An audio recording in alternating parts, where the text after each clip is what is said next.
Welcome back to Gone Wandering.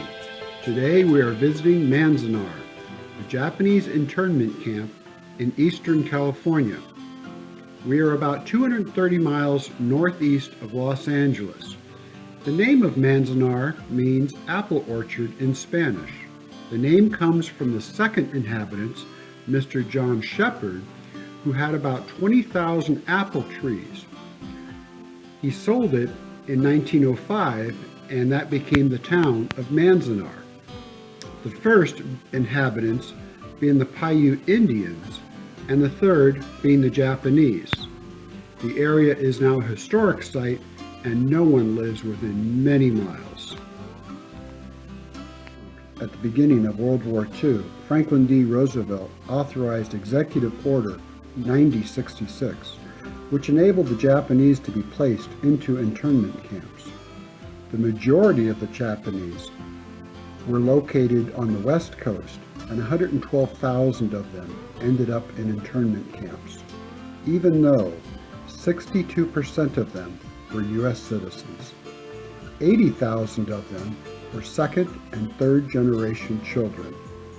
Manzanar had a population of 11,070 men, women, and children.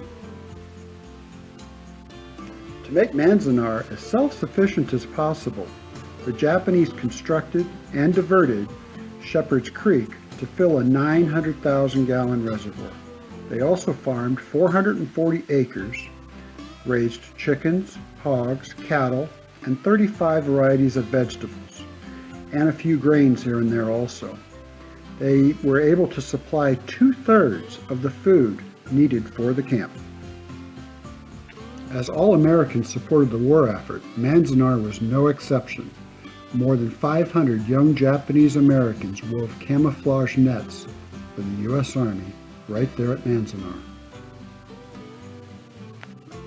Life at Manzanar was definitely uncertain. I mean, if you think about it, they did not have a clue how long they would be there, or if they'd ever be free again. But the prospect of dying behind barbed wires must have been completely unthinkable.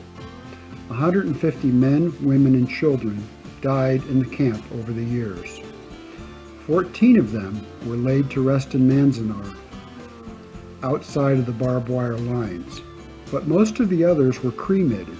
Today, only 6 graves contain remains. I have really just touched upon life in Manzanar.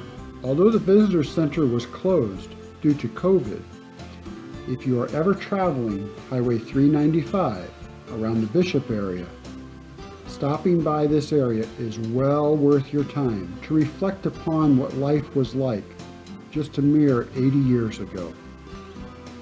Till next time, enjoy.